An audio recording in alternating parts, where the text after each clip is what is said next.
Dear children, today we are going to see what is bubble sort. And before I'm going to start bubble sort, I hope that everybody knows what is sorting. Children, sorting is nothing but it is the process of arranging the elements of any array or list in a given order. So here we are going to sort one integer array. So here you can see that I have taken this scanner class. I have declared this array along with this size. I have entered the size. The array is initialized, and then this is the message for array input. And now I am actually going to input the array, and that is we have filled the array. And after we have filled this array, I'm going to display the unsorted array. So the unsorted array is, and that is arrays dot to string passing this, and after that you need to create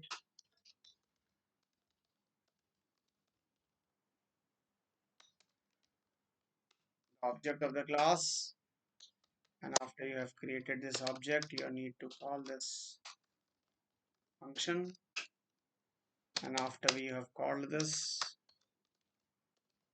sorted sorted array is, and that is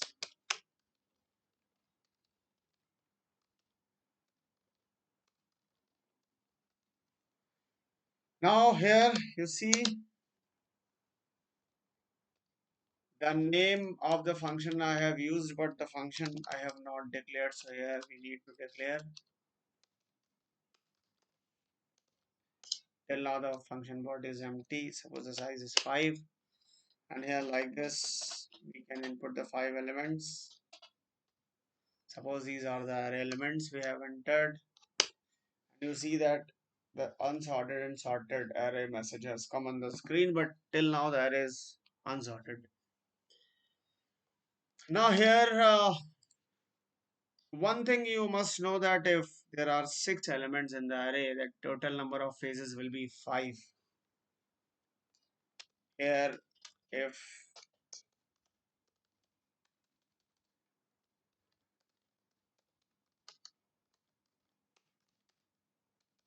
here I'm going just to display the phases which we have completed. Phase I plus 1 completed.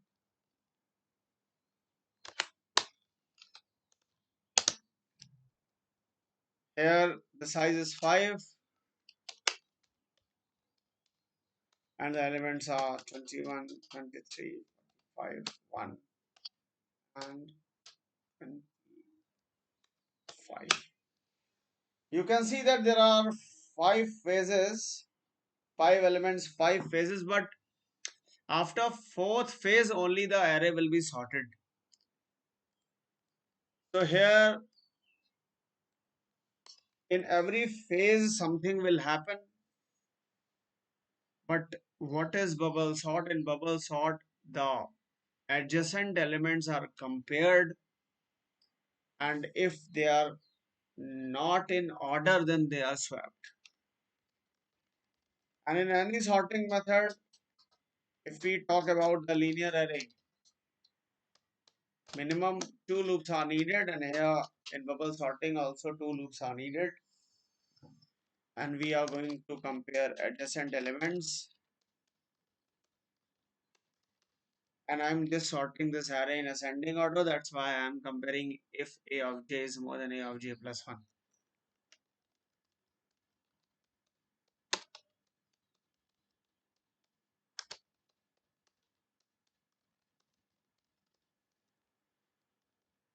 So here you just see that I'm going to just to display the whole array like this. Here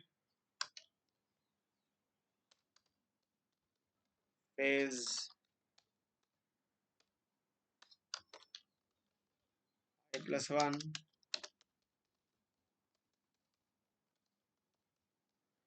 phase I plus 1 completed. Now here you just see 21, 5 elements I have entered, and you see that after these many phases, so first of all 5 elements entered, 5 elements are these one, and unsorted array is this one. See that in bubble sorting what happens, adjacent elements are compared, means that 21 will get compared with 32. These two are adjacent. And after first phase you see this largest element will come at the end of the array, at the last index. Here you see that 21 and 32 is compared, but they are in order. 32 and 43 is compared, but they are in order. 43 and 54 is compared, but these adjacent elements are in order. But 54 and 12 is, when 54 and 12 is compared, these are not in order. So these two will be swapped in the first phase. You see that these two are swapped. And after first phase is completed, you see that the largest element is at the last index. And after second phase is completed, what will happen? The second largest element from this array will be at the second last index.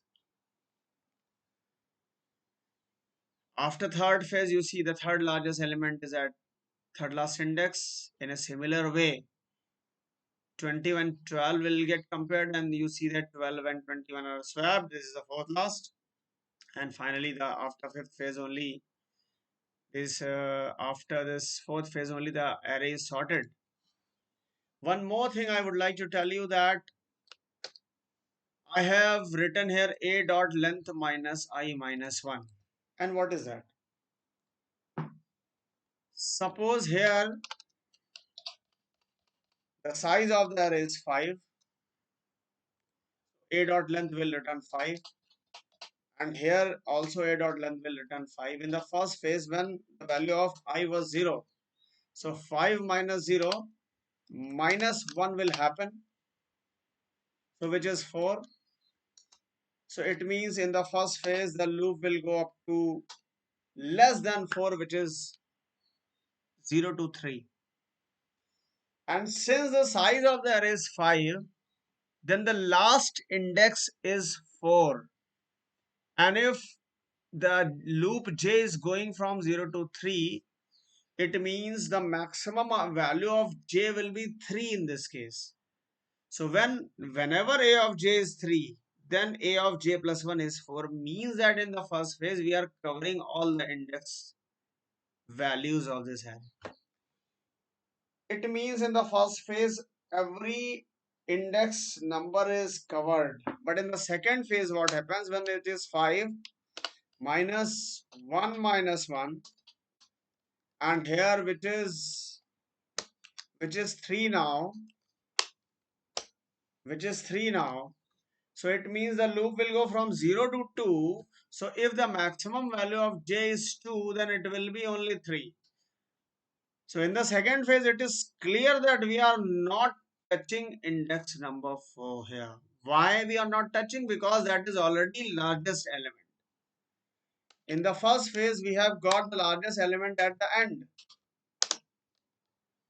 If these are 4 elements, and if these are the elements 4, 3, 2, 1, you see that when after first phase, when fourth has come at the last index, so in second phase, we need not to check this one.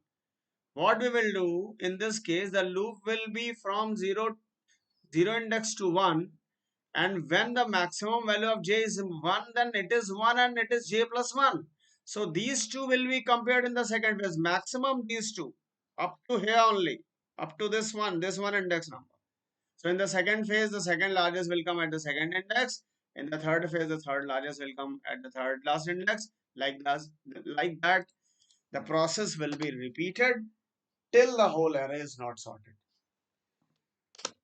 This is all about bubble sorting. And one more thing I would like to tell you, if we change this symbol, the sorting will be done in descending order. You see that. Here you see that the sorted array is 4, 3, 2, 1. But children, it is a non-recursive method. Here I would like to teach you what is a recursive method and how to convert this method into a recursive one. Now you see here void sort recursive. This is the array. Now first of all we need to identify the base case. How to identify? Now you see that the outermost loop, which is this one, and it will get terminated only when the value of I reaches a dot length. It simply means that whenever the value of I reaches a dot length, here we need two more parameters. One is I and one is j.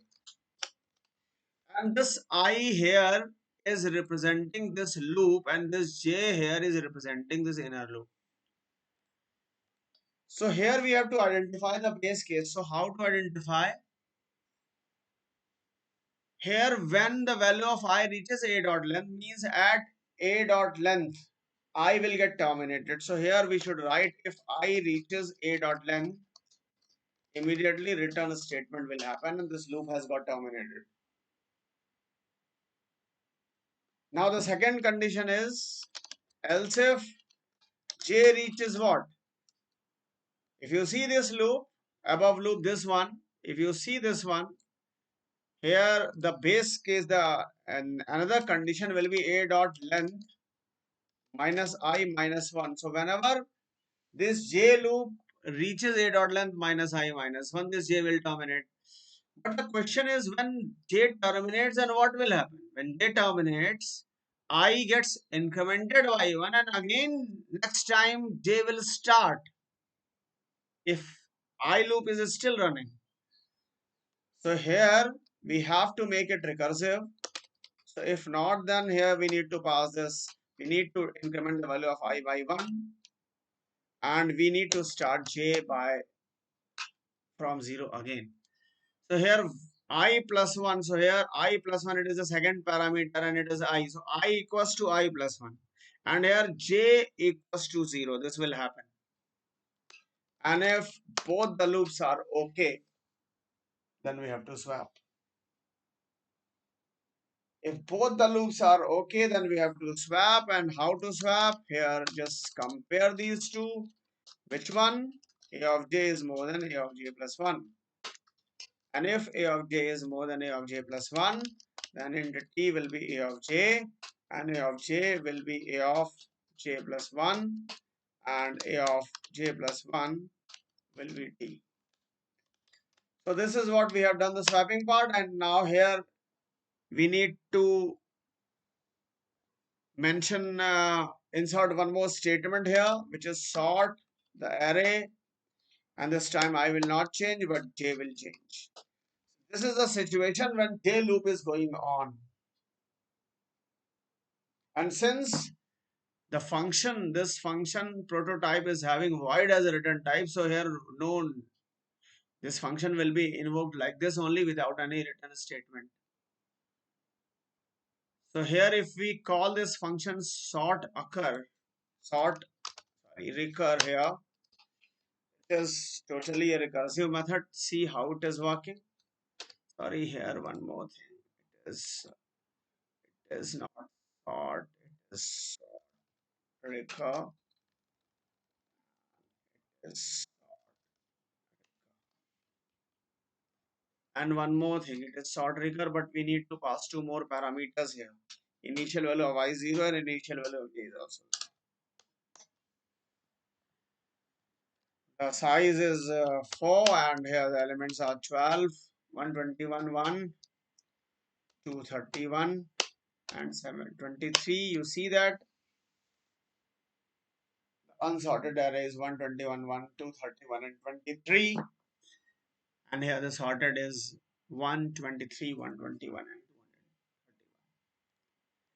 231. And I hope you have enjoyed this video. Thanks for watching.